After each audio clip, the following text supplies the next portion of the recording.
Здравствуйте. У нас сегодня итоговая пресс-конференция двух лидеров Израиля и Соединенных Штатов по поводу окончания конфликта в Газе. Скажите, пожалуйста, вот Биньямин Нетаньяху, и прежде всего хотел спросить, как вы оцениваете результаты переговоров и окончание войны для вас, что прежде всего?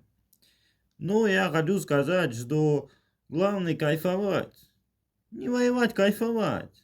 Теперь будет не палаточный лагерь, лагерь детский, отдых будет. Завозите кайфы, завозите сюда на побережье, но мертвое море кайфы. Пусть все будет живое, да. Мы готовы все кайфы принять. Спасибо, да. Спасибо вам. Скажите, вот, Дональд, как вы оцениваете себя на роль лауреата Нобелевской премии мира 2026 года? Вы действительно ее заслужили в следующем году получить? Ну, я думаю, что да, э, газонокосилка сработал хорошо, да. И мы закончили эту войну, закончили.